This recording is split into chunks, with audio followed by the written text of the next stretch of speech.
This is a thorough plan, but I do have one last question before we take action.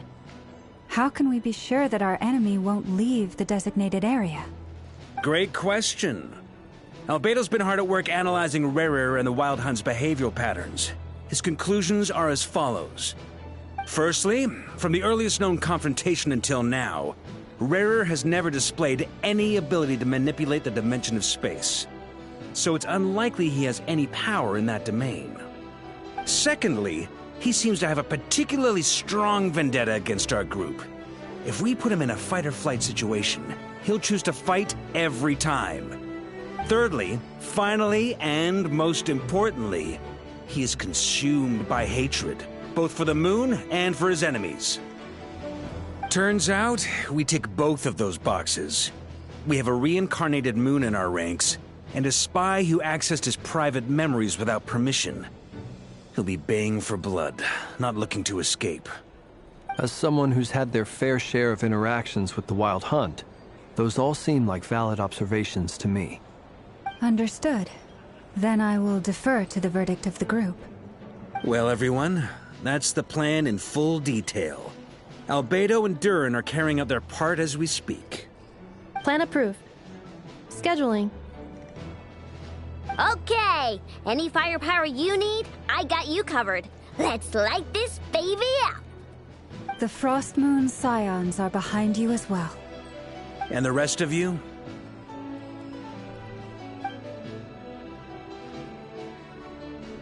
No objections? All right, then it's settled. This is the plan we're going with. Next up, an old tradition of mine.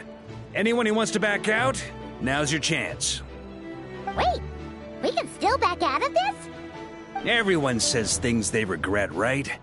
I don't want anyone feeling trapped because their mouth said yes before their brain had time to think things through.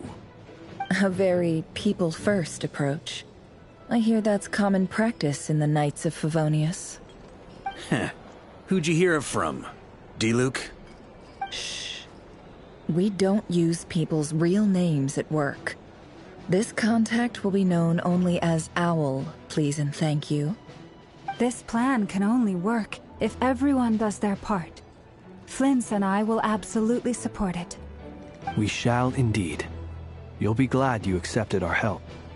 Also, you are the last person I expected to see here, Miss Dory. It's not often I get called Dory in a work context. My peers usually call me Lord Sangamabe. So, the longer your name, the higher your net worth. Is that the idea here? In that case, Mr. Flint's here must be worth a fortune.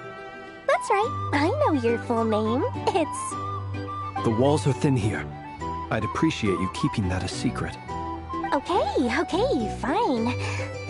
I'm actually only here as a favor for someone else. Do you have any idea how much it would cost to hire me otherwise? Oh, does this mean someone out there actually has the power to boss Dory around? It most certainly does not. We have a long-standing and mutually beneficial business partnership. She's actually the mom of a friend of yours. Said mom supplied me with a great little trinket, but now that lady's ruined everything. If I don't start building a little goodwill now, my whole business in Krai is gonna go down the drain! Okay. So what exactly is so special about this pendant? It's a lucky charm that a great mage made for me. We have a business relationship, and she was worried that something bad might happen to me.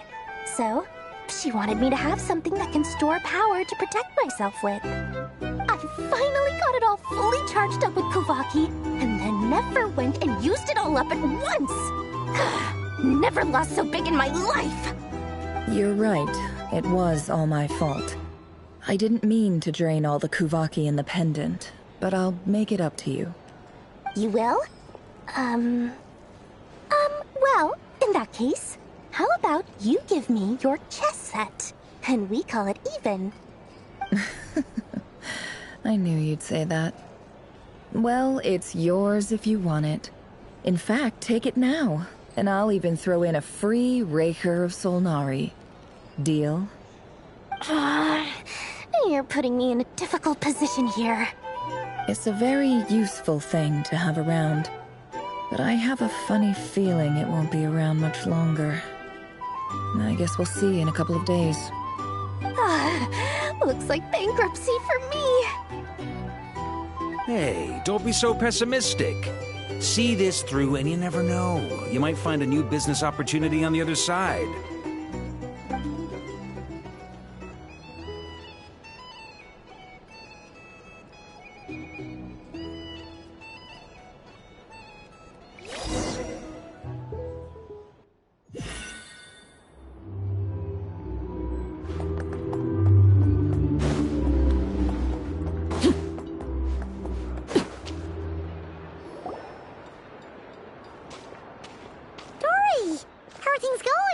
Feeling ready? Oh, I was born ready. We only have 2 days. You think Lord Sangama Bay would let an opportunity like this slip by? Don't forget, when something's in high demand, the people with the goods on hand get to charge the highest price of all. Even higher than the sellers taking advance orders. Ta-da! See? It's right here. Oh, it's so pretty. Did you make it? No, I have a supplier. We go way back, so he made me a very attractive offer. Aha! No wonder you were talking about Lucky Charms at the meeting. You've been getting Kaveh to make them for you. That's not the full story. It actually started a while back as a project between me and the Dendro Archon. Mage Alice once warned me that this world won't stay safe forever. There may come a day when everyone faces a great crisis.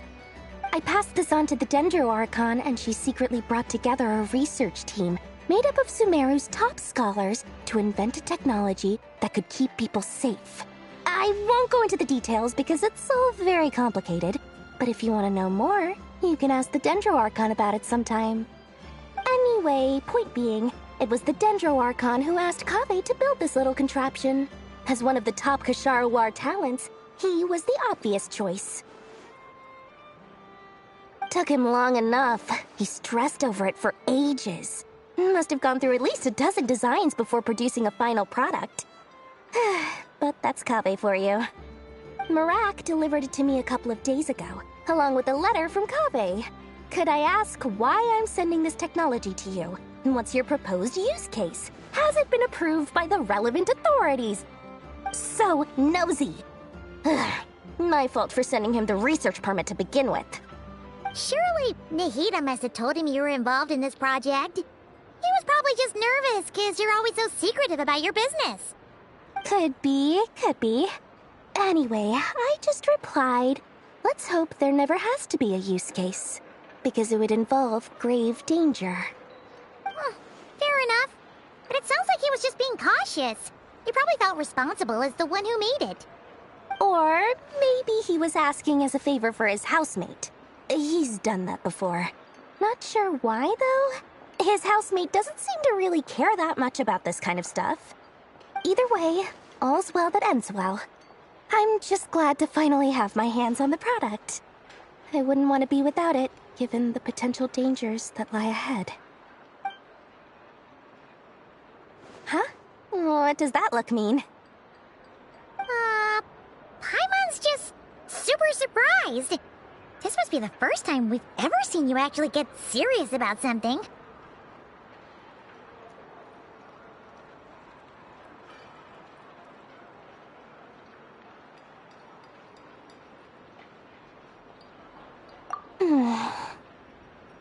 Well, a long time ago, I made a promise to myself. I promised that I was gonna live every day of my life with a big beaming smile. Obviously, Mora plays a big part in that. But there are always gonna be times in life when you have to give something back. That could mean paying back a debt, returning a favor, or showing some kindness. Alice has been a huge help to me over the years. She was the first investor I ever had. And I want my investors to know that Lord Sangama Bay is the best in the business. And more than that, no one knows what the future will bring. Whatever happens, I want to make sure the Dendro Archon and all of Sumeru is prepared to face whatever comes. Oh, that? I was just making sure Nefer and I are square. Don't be thinking it was some sort of benevolent act. I'm no saint, so don't treat me like something I'm not. My priority is doing the business that I want to do. So long as my conscience lets me, but it usually does. That's the Lord Sangama Bay business model. Alright, if you say so. I do say so, and that's the whole point. I'm a businesswoman. Don't go trying to figure out what kind of person I am. You'll exhaust yourself. Much easier for everyone involved if you just take my word for it. Oh, and could you two help me get this stuff where it needs to be? Thanks so much. You're my favorite assistants.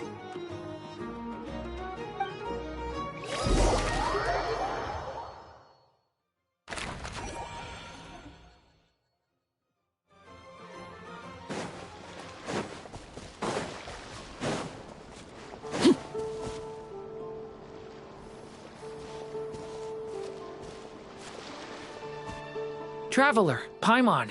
It's good to see you. Everything going smoothly over here? Sort of. As you're probably aware, Varka, Durin, and I captured some abyssal creatures from the Wild Hunt. Per the plan, we dissected and analyzed some samples of these creatures. The process went very smoothly. The findings, however, come with some troubling implications. What? You can actually dissect the Wild Hunt? That depends on your definition of Wild Hunt and dissection. Harmless, lifeless. These words are accurate descriptions. The Wild Hunt is an interesting phenomenon. In and of itself, it doesn't seem to possess anything akin to a human personality.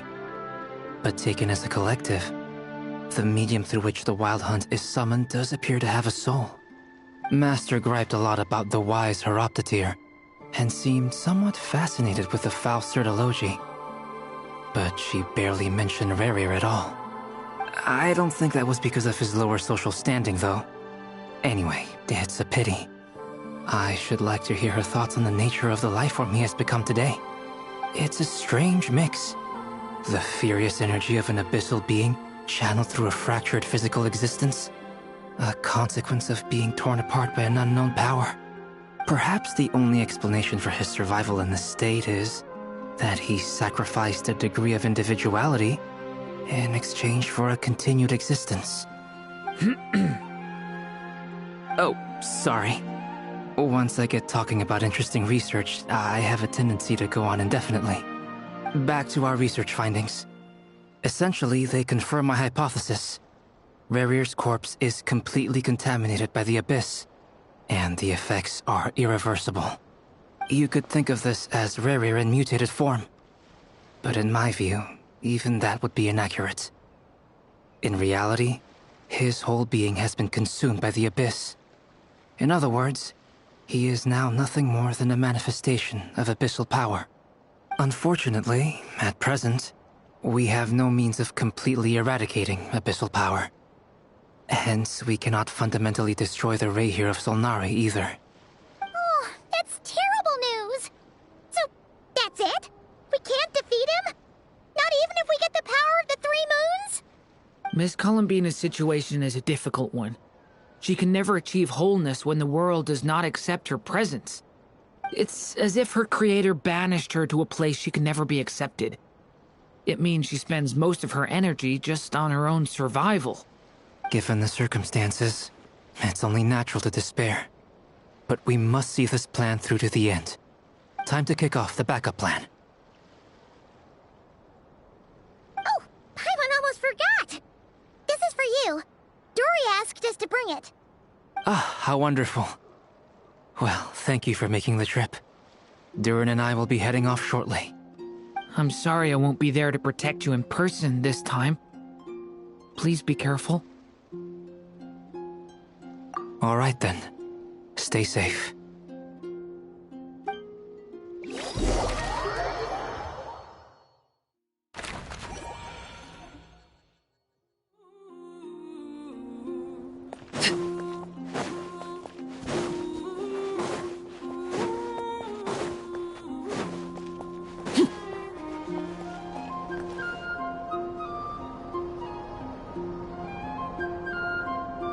Miss Lauma, is everyone here? Yes.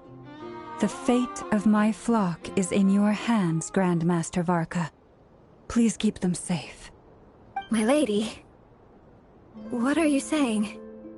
Within the next 24 hours, we will face the biggest crisis the world has ever seen. This is not a burden that we deserve to bear, but I believe that we reap what we sow in this life. So I intend to act. I must do what I think is right. For me, that means fighting for the future of Nodkrai. This gentleman is the Grand Master of the Knights of Favonius, Varka, Knight of Boreas. In my absence, please follow his lead. Hey, everyone. Guess I should introduce myself. Well, to start with, I know my way around a battlefield. Biggest strengths are honesty and hard-workingness. Anyway, point is, I don't intend to let Lauma down. I'm gonna do everything in my power to keep every last one of you safe and sound.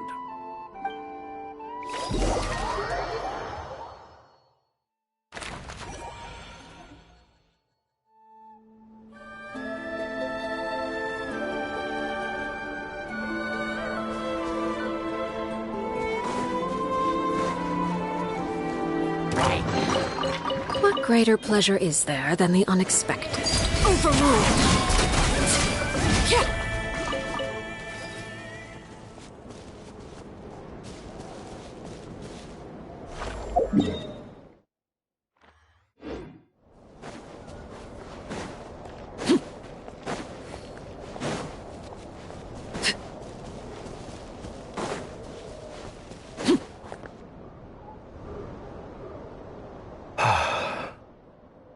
Something on your mind? Miss Columbina, was it? I believe that's how the others addressed you. That's right. Names are funny things. Have you always been called Dainslev? Yes. I take it your own name has a more complicated history. I have a different relationship with names than other people. To be honest, I'm not even sure that Columbina is my name. At least, not in the same way that Dainslev is yours. But it's what everyone calls me, and I go along with it. A lot of my life has been that way. I get so used to things that I forget to question why they are so. I never used to think much about where names come from, or what they mean to people. Maybe something's wrong with me. You're different from other people. I sensed it the first time we met. You're more perceptive than most. I'm sure your long life and rich range of experience explains that. Do you ever find yourself missing Conria, Mr. Dainslev? Difficult to answer. I have dreamed of the past many, many times. Sometimes I'm fighting tooth and nail. Other times I'm lying on the ground, defeated. I don't recall any happy moments from that time. It has been too long. Is that because hatred survives longer than love and affection? That would not be for me to say. I make no excuses for the grudges I bear. But whatever the reason, I remember little that was beautiful or sentimental. Thank you for your help with the Rerir situation. Without your efforts, I never could have learned the hidden truth of his story. You're welcome. I know he's your friend. Friend? He betrayed me. And I never really understood what he was going through in life. Some friendship, that is. Okay. So, do you plan to fight him with us? You see, you're torn. Now you know what really happened. You see the things he's done in a new light. I need some time. Of course. I completely understand. Anyone else in your position would feel conflicted too. Actually, I went through something similar myself recently. Something happened that changed my perspective on a situation. A situation I took for granted at the time, but now I feel very grateful for it. You mean the Harbingers who still support you, even though you've left the Fatui? Yes. I always thought they were only helping me because Harbingers are forced to work together. But then I abandoned them. A warrant was even put out for my arrest. And even now, they still support me. Which means I was wrong about them all along. Clearly, they view you as a friend. I feel a little guilty now. I regret not seeing her help for what it was, and not treasuring it. I see the guilt that you're feeling now, because I feel it too. Hopefully, talking about it will do us both some good. Have you noticed that the Traveler and Paimon are over there? I think they've been listening. Huh. Shall we say hello? Sure. Hello. Ah! They caught us!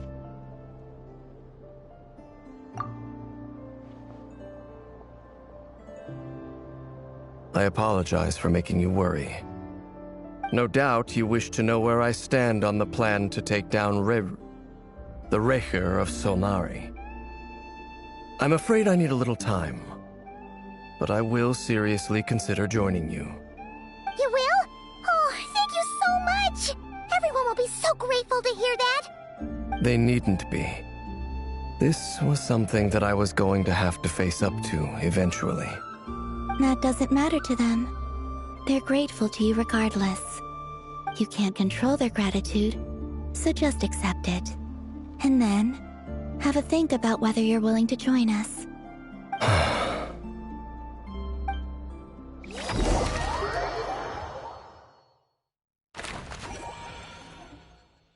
It's nearly showtime! Let's go rendezvous with the others. You know the place.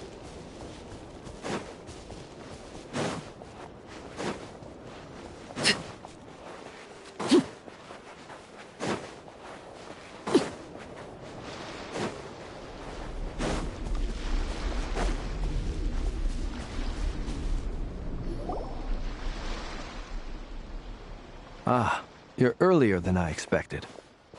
Hey, Flint's! Been waiting here long? Not too long. I came a little early so I'd have some time to think. Are you nervous about the battle?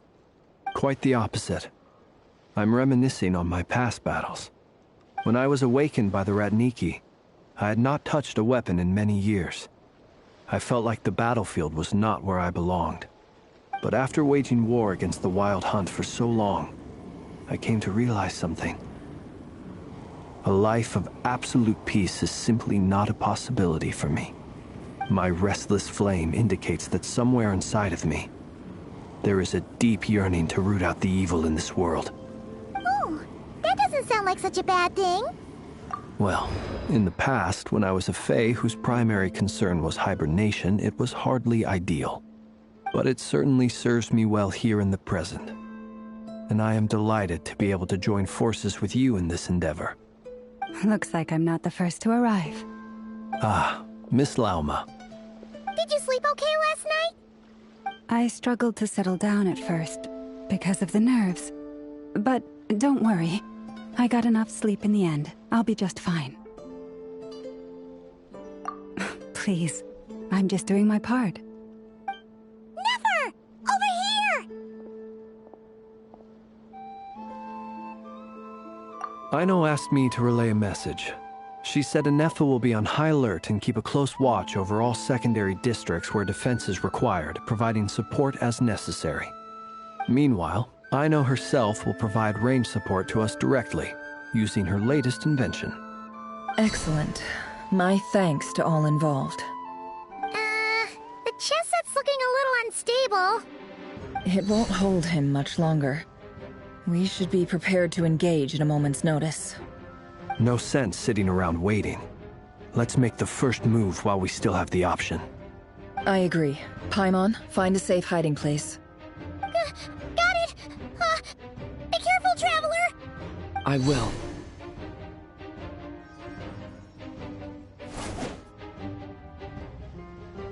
Everyone, take your positions as soon as the battle starts.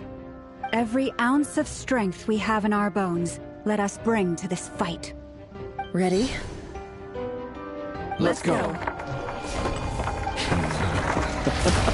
I've seen all your futile ploys before. You have become the authors of your own demise. I wouldn't be so sure about that. You are merely a moment of sport before I tear down the moon.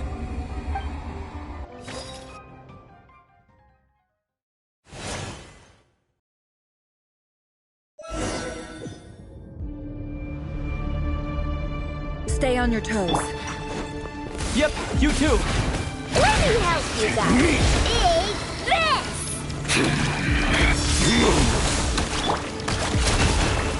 No more lies. You poor lost lamb. Go! The moonlight betrays you. Observe. Can't hide the truth.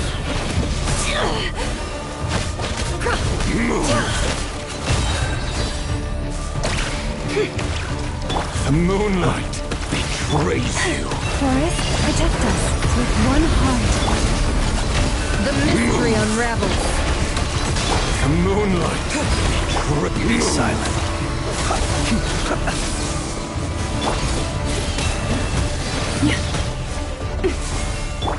It all The adds moonlight betrays up. No more you. lies.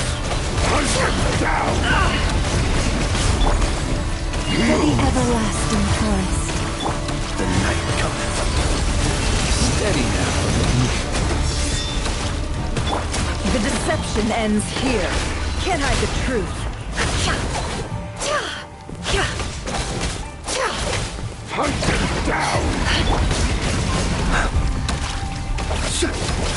Close your eyes.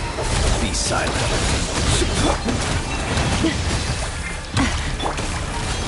The No more moonlight lies. betrays you. Bombs away! Water jet! The moonlight betrays you. The mystery unravels.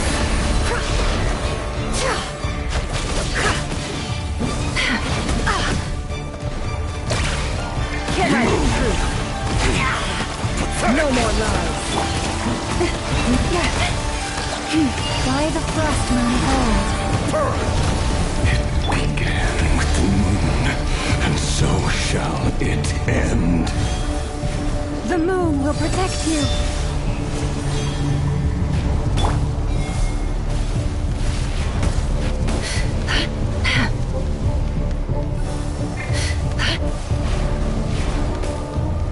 The moonlight betrays you.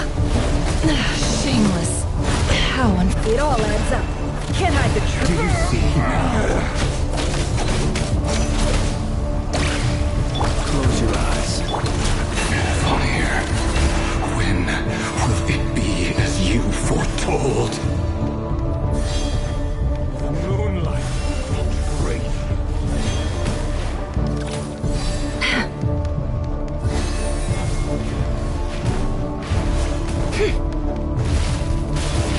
It all adds up.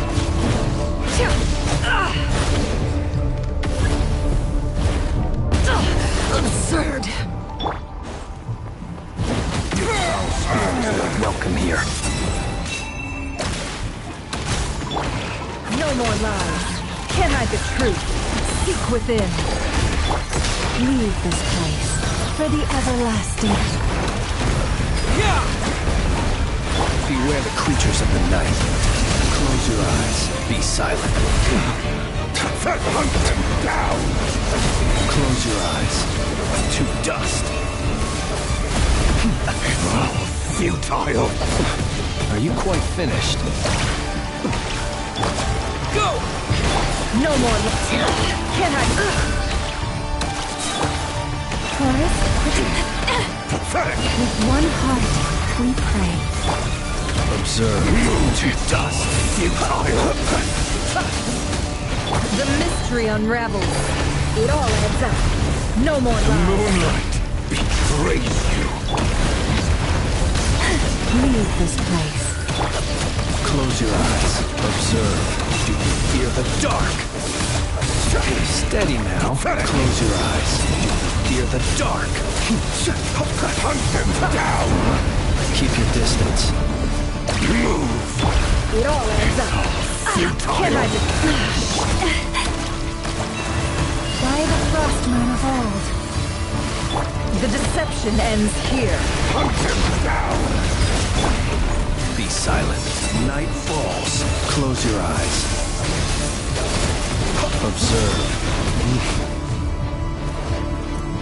The moonlight. Pathetic.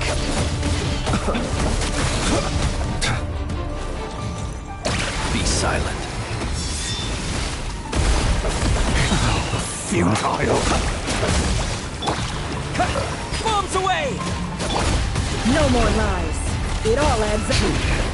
Your game of heroics is over. The moonlight betrays to go first.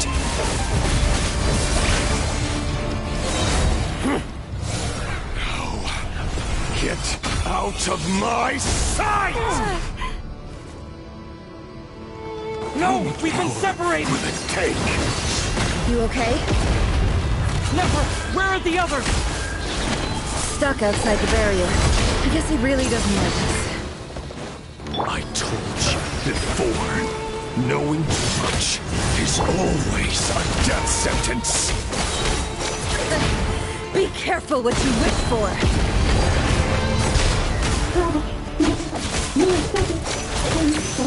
Lama! Can you hear me? Silence. The voices are gone. But at least I know they're still there. I need to focus. Stick to the plan. Destroy. Reborn. Stop it. If I can stall him for long enough, the moment will come.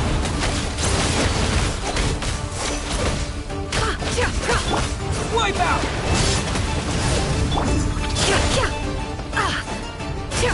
It all adds up. Destroyed. Shameless. The mystery unravels. Can't hide the truth.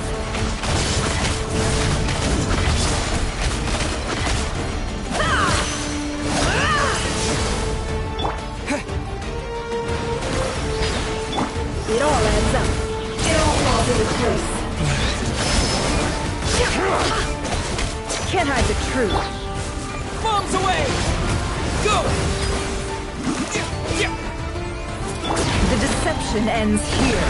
No more lies. Let's see what you're made of. It all adds up. Water jet! Wipe out! Can't hide the truth.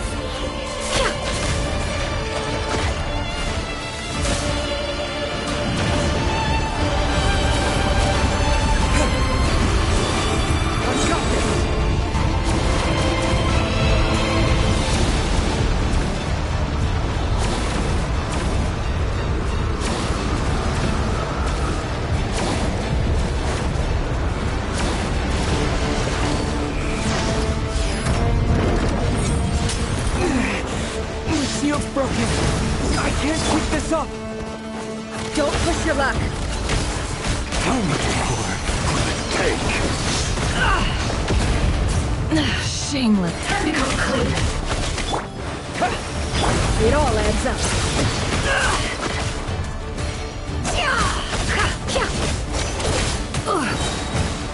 Can't hide the truth. The mystery unravels. Water jet! Bombs away! No more lies.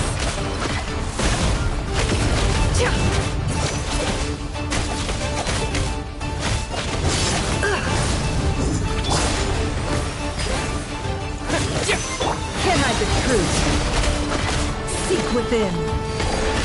It all adds up.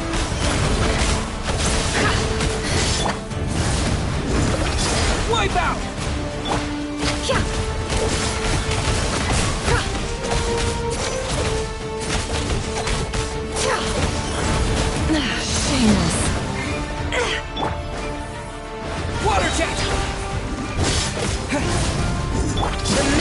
unravels.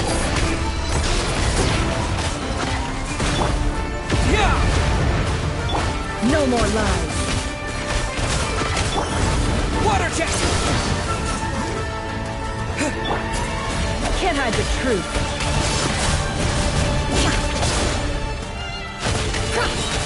No more lies. Seek within. Wipe out! Can't hide the truth.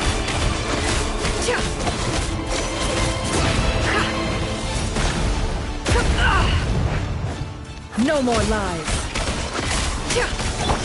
Water jet!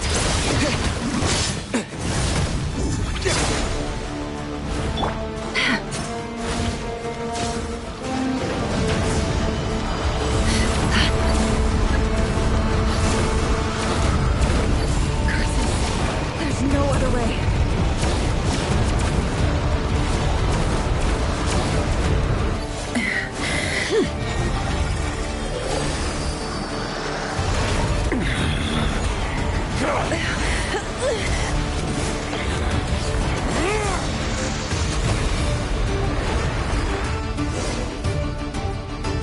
The only way to defeat Rarer is to borrow his own power. That means Columbina will have to disappear while you two bear the brunt of his attacks. You have to hold on. Find a way to keep him focused on killing the two of you.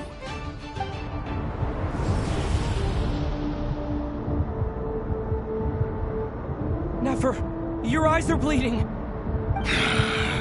Soon you will be powerless to resist. And then, I will reduce you to dust. But that dust will plague your memories. Come on. Keep holding on. Any other tricks up your sleeve? Let's see them. As entertaining as they are. You've backed yourself into a corner. You don't fool me. I see your fear clear as day. I have to stoke his rage. Make him unleash everything. You fear what you could never defeat. You fear the thought of never being able to save your beloved.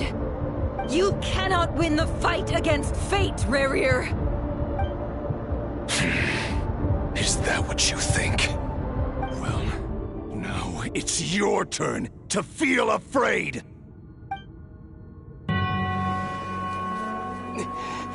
You fear the sound of your own name? Is it us you hate? Or is it what you've become? Let's see what becomes of you!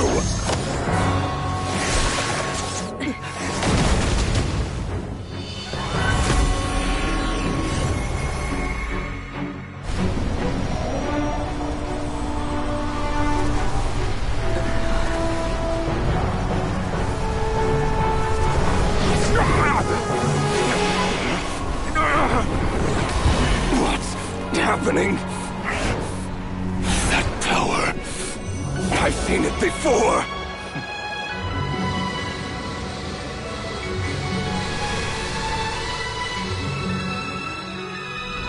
His power is on another level. We'll need to use an alchemical array to convert his power into a usable form.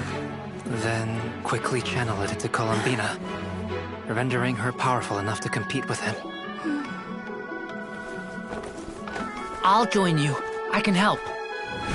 If I release enough abyssal energy into a confined space, it'll create a potential difference, allowing us to extract a huge amount of elemental energy. Next, I'll synchronize with everyone's minds using Pyro, then give you temporary access to their abilities and fields of view. But it won't last long. Can you see? Well enough. So, we have a student of Gold Rheindotter in our midst. How about that?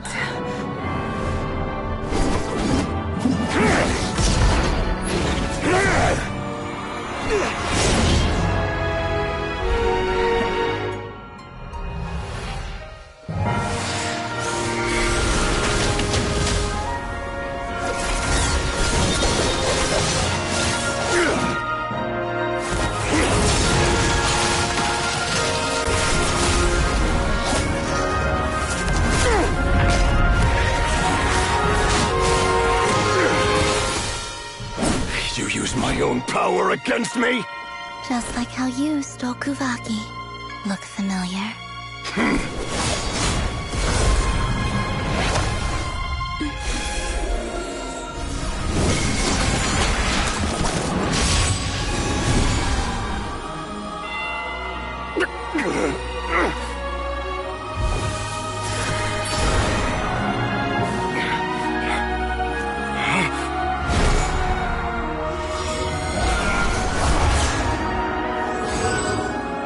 Don't you realize? You don't have the power to hold that gate open! I don't, but someone else does.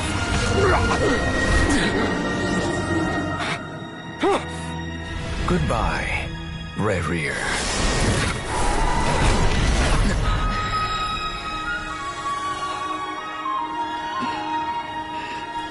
We won.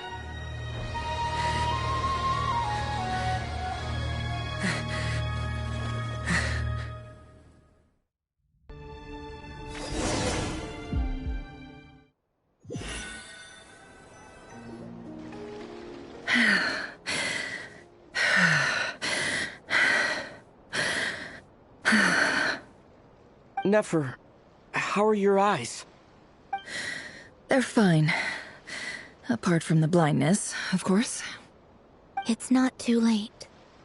Let me handle it.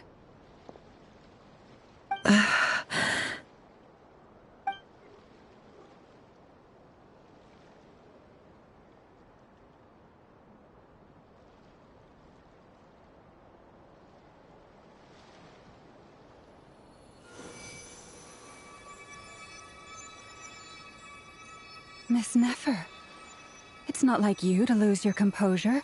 That was the most reckless thing I've ever seen you do. Reckless how? The situation was critical. Our lives were at stake. We had to do something. Even so. Okay. I guess you're right. Under the circumstances, it was a wise decision. You traded your eyes for an incredible victory. In business terms, I suppose that's a huge return on investment. I'd be hard-pressed to argue otherwise. Still, I don't like this outcome, and I don't want you to lose your sight for good. People suffer when they make sacrifices they shouldn't have to make, whether that means faith, strength, or in this case, your ability to even see. I had hoped you could win without sacrificing so much as a single hair on your head. Thank you. Really. All done. Don't try and open your eyes just yet. We'll see how you're doing in a couple of days. Until then, please follow your recovery plan to the letter. I'll send full details through Yehoda. For now, just get yourself home, relax, and rest. My dear friends, we have fought bravely and achieved a spectacular victory. A dark cloud has been lifted from the skies of Krai. All in this land will be grateful for what you have done. The moon will remember this day. Thank you both.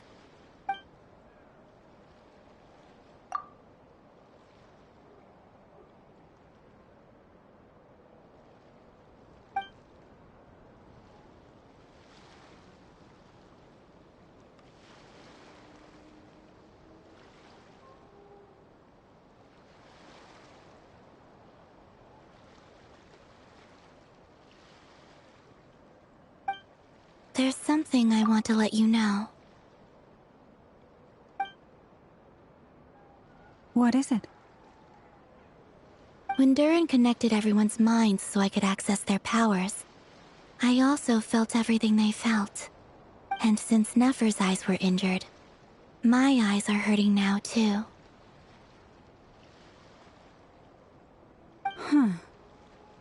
Hold on.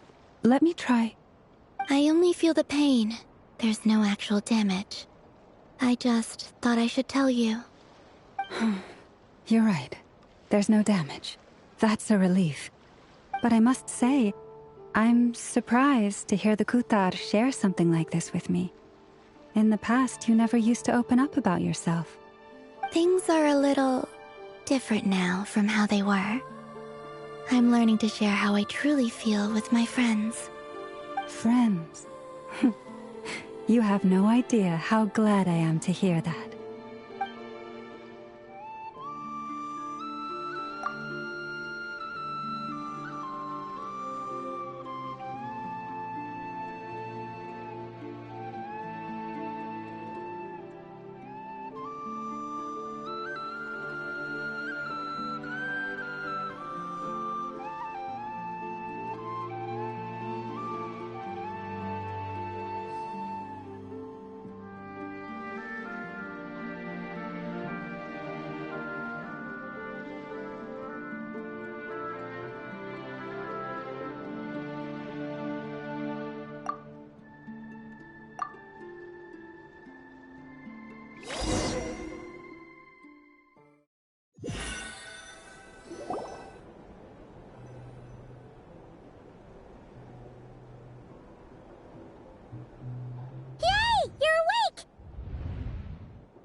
How are you feeling? Any aches and pains? Did you sleep well? I'm doing all right, Paimon. No need to worry about me. Phew! Well, that's good. Paimon's been sitting on the edge of the bed worrying about you for ages. You slept a whole day and night. Poor Paimon had to eat all by her lonesome. Glad to hear you didn't starve. How was the food? Well, it wasn't the same without you there to share it. Honestly, Paimon just can't relax when you're not your usual self. She couldn't enjoy the food and settle down to sleep. Well, I'm back to normal now. Oh yeah, and Albedo swung by earlier. He said to tell you to head to the tavern when you woke up. Varker and the others are organizing a victory feast and they want to celebrate with you. He also dropped off some medical supplies, but you seem fit as a fiddle, so guess you won't be needing those. If you're feeling up to it, let's head over now. Wouldn't want to keep them waiting.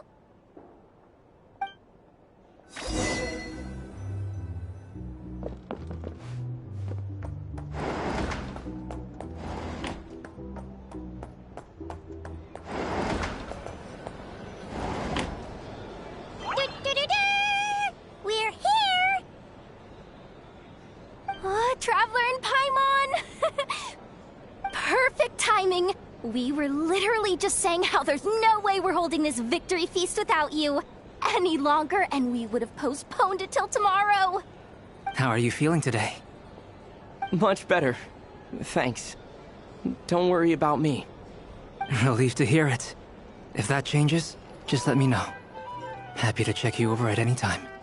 Yep, we're here for you. Anything you need, just let us know. Oh wait, where's Nefer? How are her eyes doing? Nefer's right over there. I'm sure she'd love to catch up with you.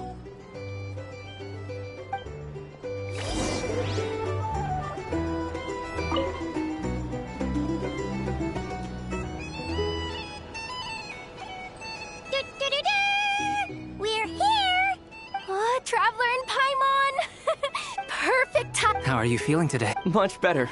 Relieved to hear it. Yep, we're... Oh wait, where's Nefer? How are her eyes? Nefer's right over there. I'm sure she'd love to catch...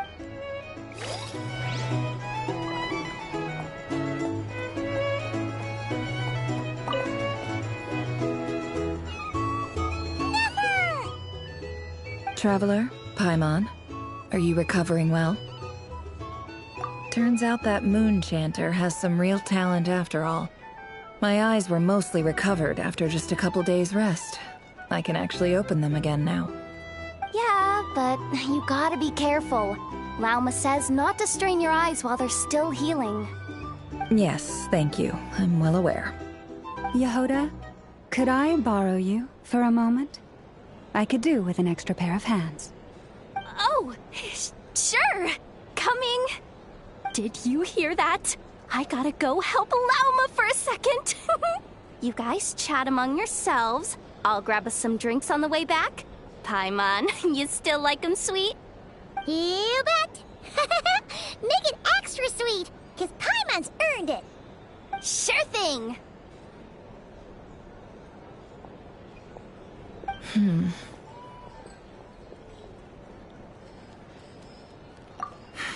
The Raker of Solnari. Kind of a snake, don't you think? No, definitely a snake. A poisonous one who spewed his venomous hatred everywhere. Anyone who seeks revenge out of hatred for other people has become a snake. That's something my dad used to say. Perhaps. I'm sure it sounds like a very wise and open-hearted perspective to your ears. But me? I think hatred is a perfectly justifiable emotion. What else is left when everything you depended on in life gets stripped away? Something's gotta fuel that drive to keep on living. If you're worried about me, you can nip that in the bud. I'm not someone who gets stuck in the past. It's just... I suddenly feel like I was wrong to call my father a liar. He was just a fool. That's why the Academia turned their back on him, and why the other tribes ganged up on him. Oh, Father. How much better things could have been if you were a skilled liar. Look at the Ibis King. Thoth is a fiendishly cunning liar. And yet, strangely, he feels more like a father to me than my real dad ever was. He's never brought it up, but I'd bet he feels the same way. Why else would he give me the power to perceive the truth, while at the same time training me in the art of deception? Well, King Deshret banished him to Aru, which is essentially a prison, and posed 3 questions to him. He promised that he'd have his freedom if he could find the answers. His response was to take on a physical form and approach me, hoping that I could become his envoy and search for one of the answers on his behalf. Did he really think I'd fall for that? He's stuck there. He can't make me return what he gave to me.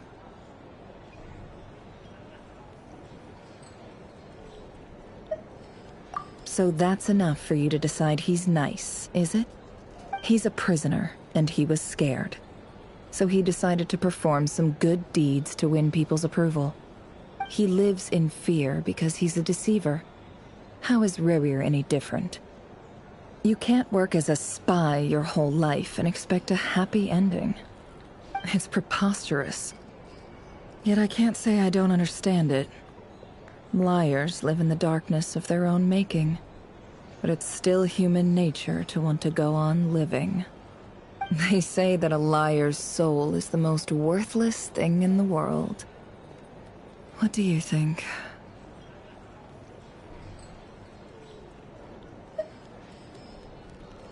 Oh, really? Well, it takes a very kind person to find compassion even for liars. If you ask me, the soul of a liar really is worth nothing. Because all they care about is themselves. For example, when something good falls into my lap, I don't go sharing the news around. Stops other people trying to steal it from me.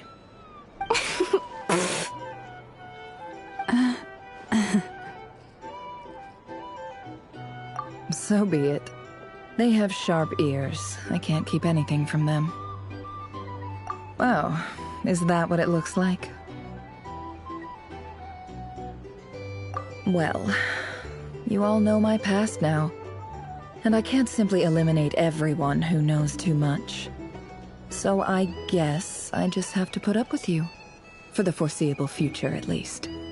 When you find yourself in a situation you can't control, the safest play is to keep calm and start monitoring everyone involved like a hawk. In the intelligence world, you need to have a sense of perspective and play your hand accordingly. If you understand what's at stake, please ensure my secret is safe with you. I trust you. Very good. Oh, wait! Now that the panic's over and we've all calmed down, Paimon suddenly remembered something. After all that build-up, our mystery ally never showed up even once!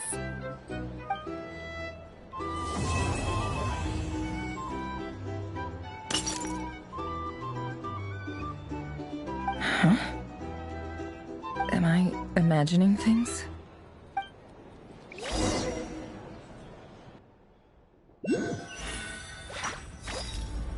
So, that close colleague who stayed behind with you? What's he been up to recently? Don't know, don't care. I get more normal human interaction from hanging out with Bosco too than him. Although, now you mention it, he hasn't bothered me in a while. I wonder if... If he's disappeared without a trace, it's the biggest gift he ever gave to the world. But I somehow doubt that's what's going on. He won't lie low forever. So we'd better stay on guard.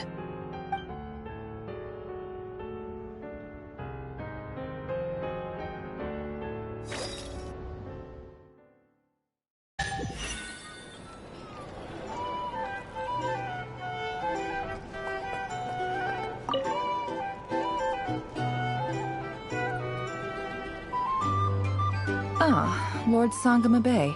How lovely to see you. I must thank you for the device you provided. It was an enormous help. Would I be right in thinking that it was developed by the Academia? Why come and ask me when you clearly know already? I mostly came to thank you. That's more like it. A little gratitude goes a long way with Lord Sangama Bay. Play your cards right, and you might even stand a chance of becoming my long-term supplier.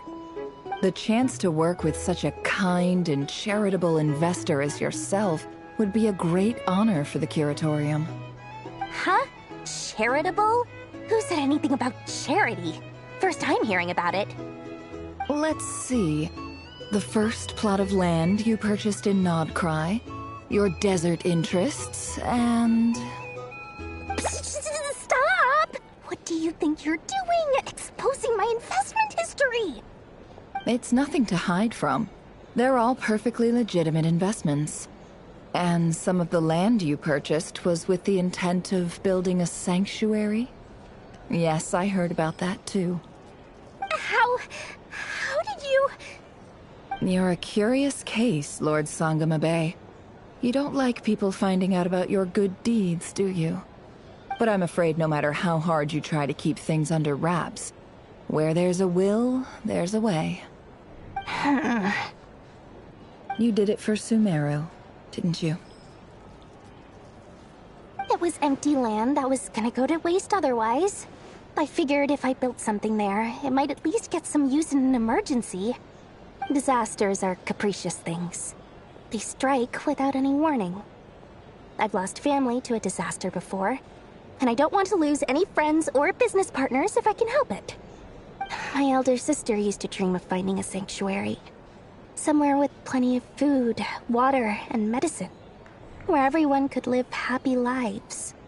It was something I looked into, but after discussing things with the Dendro Archon, I decided on a more effective strategy.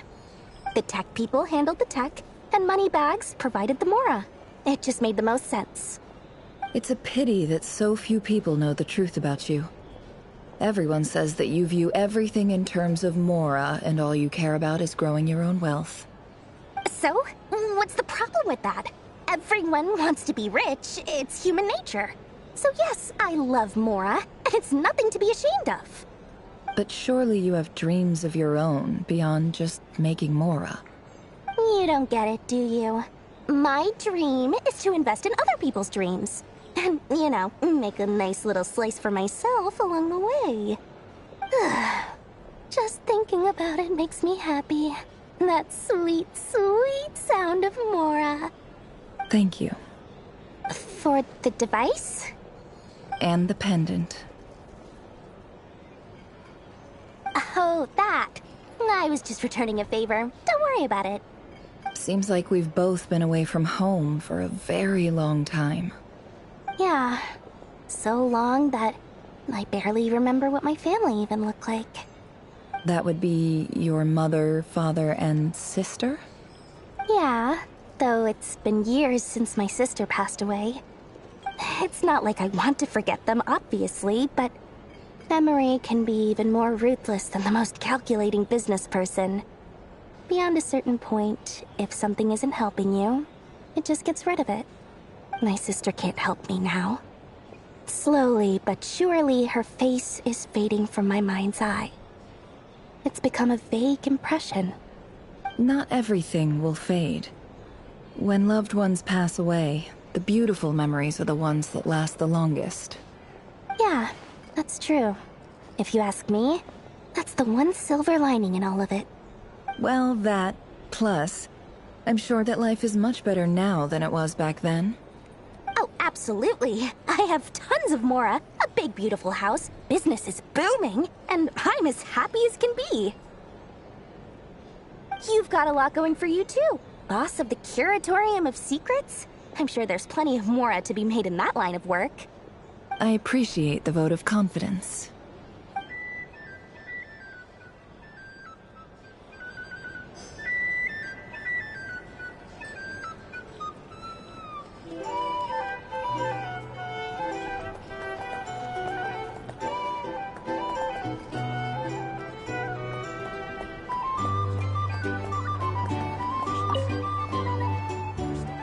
How have you been holding up? Any adverse reactions? If you start to take a turn for the worse, make sure you tell me right away. You don't need to worry about me, Grandmaster. I'm fine. I mean, I barely did anything, so... What? You're too humble, young man. You played an indispensable role in the battle for Krai. We can't thank you enough for your support. Sometimes, when people praise you, it's because you deserve it. The best thing is to accept it calmly and with grace. It's important to learn how to respond to words of admiration. Let's do a quick demonstration. Albedo, that was an incredible feat of alchemy. The pressure was on, but you worked flawlessly at lightning speed to get the job done. Thank you. I can't take all the credit, though. Durin played a big part in forming the alchemical array. See? Did you catch that?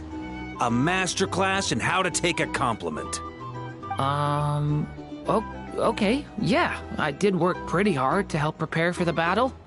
No point denying that. Hey, you guys! Hey, look who's bounced back. Looking good, Traveler. Seems like you've recovered. You won't need to take any more medication. Can I get you a drink? Huh? You know how to order at a bar now? You've sure learned a lot recently. Handling a drinks order is ridiculously simple compared to alchemy. Don't worry, I'll blend into society yet. Paimon believes it. You're clearly a fast learner, just like your brother. To be totally honest, though, Paimon didn't quite follow all the details when you first explained the plan to us. Don't worry, that's completely understandable. Unless you're a student of alchemy, it's hard to grasp the principle and how the process works. To put it in the simplest terms, we saw how our enemy stole the power of Kuvaki. And that gave us the idea of stealing his power to turn it against him. When facing an enemy you have no hope of defeating, it's best not to engage them in battle. So, instead of looking for a way to overpower him, we decided to help Columbina get strong enough to at least stand up to him in a fight. For this to work, we had to analyze his modes of attack, confirm who his main target was, and make sure that he wouldn't go beyond the range of the alchemical array. For added security, we prepared a total of 4 arrays. But to mitigate the impact of the battle, we identified one location in particular as the ideal spot, which is where the confrontation took place. The alchemical array absorbed his abyssal power. Then Durin processed it to render it usable by Columbina. That power enabled her to do what would otherwise have been nigh on impossible. What surprised me was that Dainsleif actually agreed to join us. Given his history with Rerir, he had every right to sit this one out. But we're extremely grateful for the decision he made. It must have been a painful choice to make. But I'm sure that making a decision was far better for him than staying in limbo. Absolutely. He was torn between 2 paths, but in the end, he made his choice and stuck to it resolutely. He doesn't strike me as the sort of person who'd stay trapped in limbo for long. Anyway, however you cut it, everyone gave a stellar performance. And now, it's time to kick back and celebrate.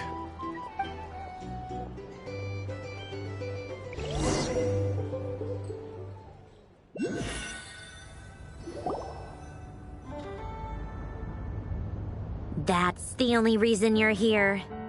Yes. I've thought a lot about it.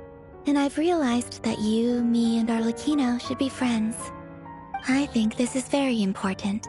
So I felt I had to come and tell you. Well, this is a new one. I'm so moved. I can't even hold my teacup. If that's all, you can leave now.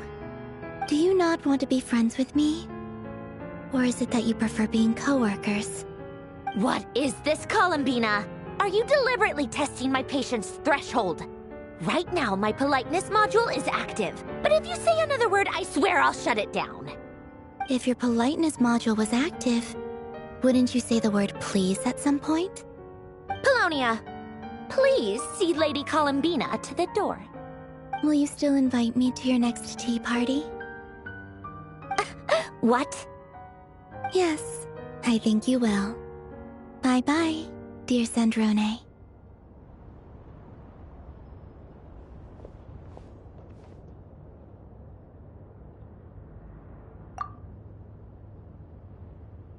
Last time, the Wild Hunt escorted you out. Would you rather I handled it myself this time? We just wanted to, see how you were doing now that it's all over. Why? Out of concern for my safety? I hope you didn't seriously think that the Rayhir of Silnari would be able to lay so much as a finger upon me, given how prepared I was. Mostly because you kind of helped us out, so we just wanted to check you were okay. Looks like all your robots are fixed, huh?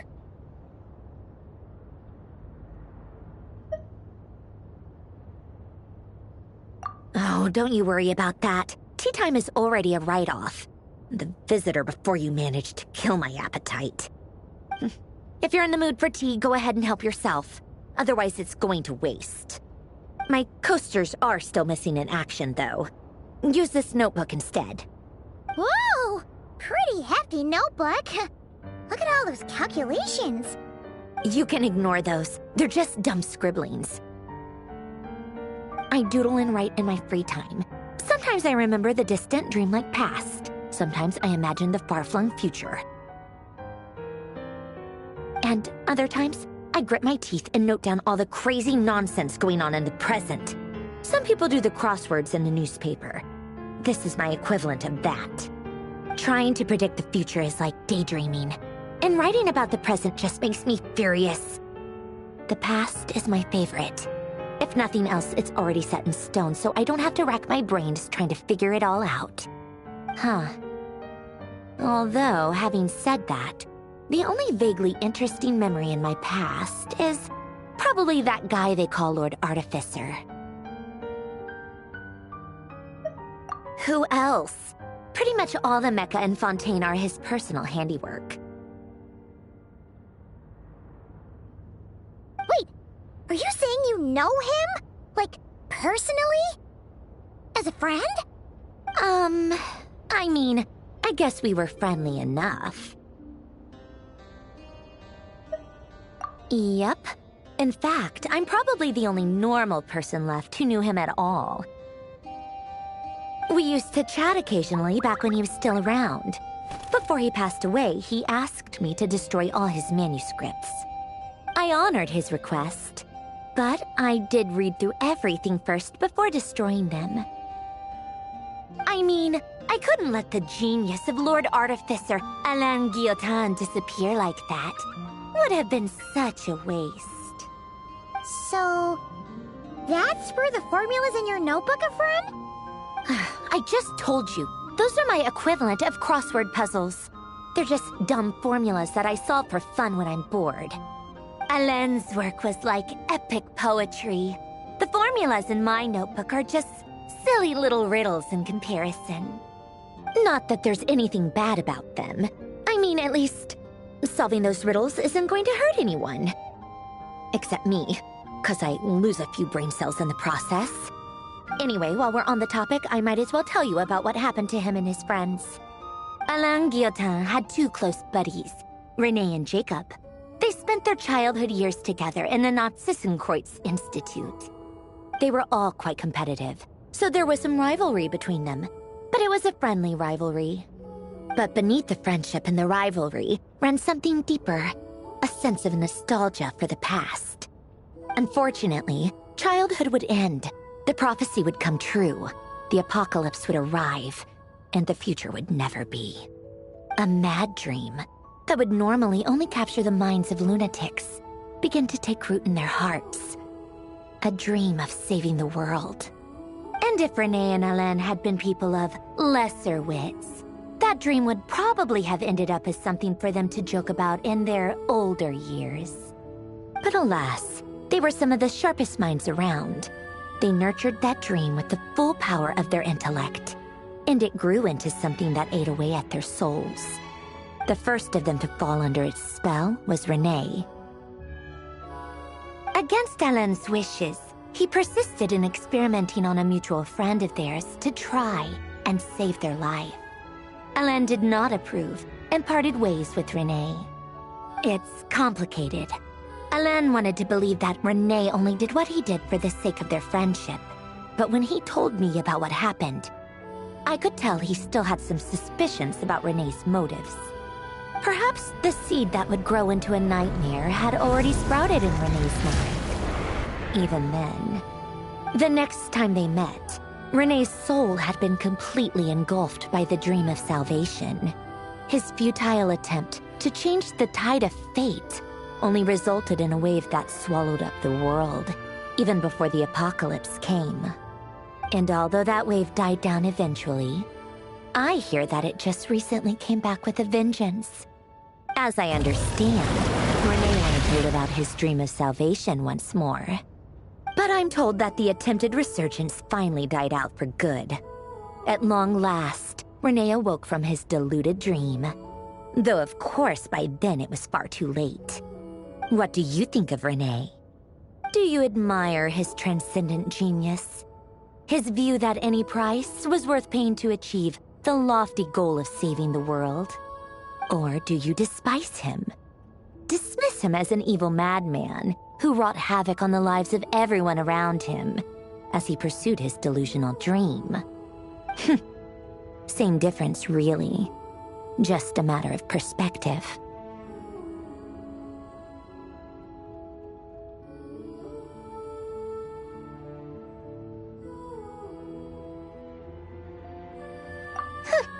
Doesn't surprise me. You share one thing in common, after all. You both want to be the savior. The only difference is, your dream came true, and his... well, he wasn't the one who made it come true. I don't like fanatics who give up their whole lives for their ideology. Nor do I like fools who let their delusions take control. Maybe I could understand if Renee had just been an ordinary person. But he had a sage-like intellect, and still managed to get himself lost in the labyrinth of his own desires. Anyway, that's enough about Renee. Now, moving on to Alain Guillotin, the Lord Artificer. He managed to put a stop to the first storm whipped up by Renee. But after that, Alain lost his friends and family. To his credit, I suppose, the loss of his family and friends was purely a tragic accident. It's not like Alain sacrificed them for his cause or anything. After that, the only thing supporting his work was the same dream that had dragged his closest friend down to the abyss. But although the desire to save Fontaine drove him to found the Fontaine Research Institute, Alain continued to reject any form of transcendental knowledge or power. He was suspicious and fearful of it, having seen the way it had affected his closest friend.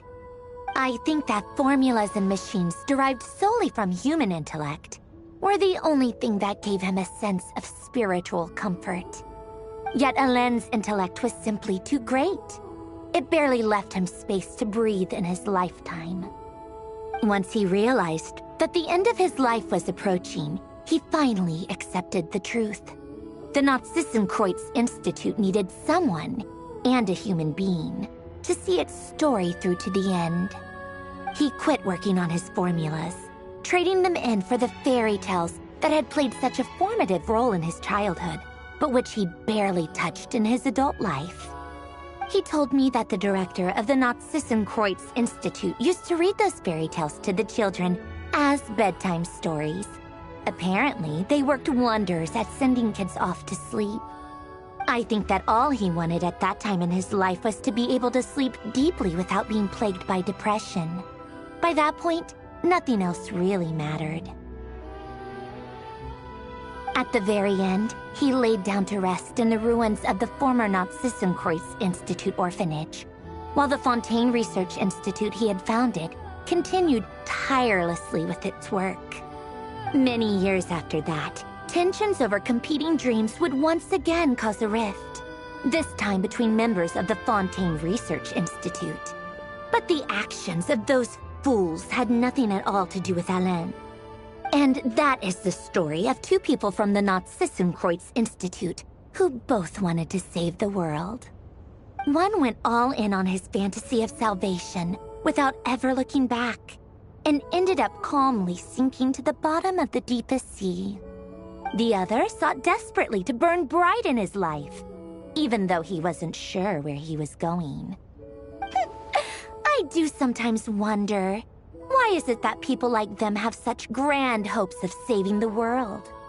Even the grandest tree starts as a tiny seed. So perhaps, for each of them, their mission to save the world began with a very simple desire: to save themselves. They were young children with friends and family who mattered to them, desires to explore the meaning of life, ambitions to have a successful career. They didn't want to see all of that taken away in one fell swoop. Or maybe they just wanted to find something to anchor themselves within the chaos, to stop them getting quietly swept away by the storms of life. But instead, the search for their own salvation took them down the rocky road laid out by fate. Do you think the desire to save oneself is enough of a justification to try and save the world?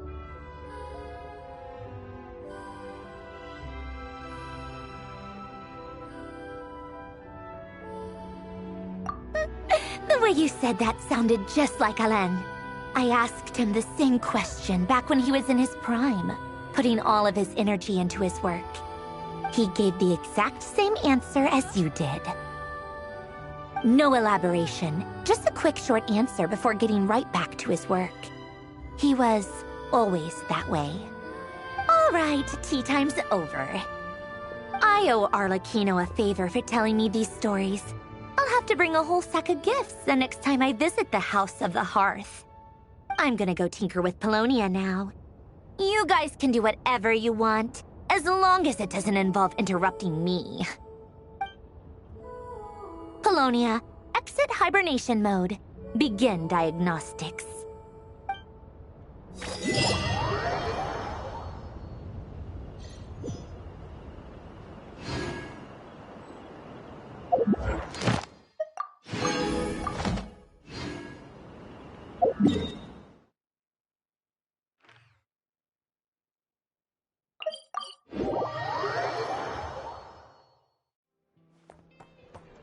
Ad Astra.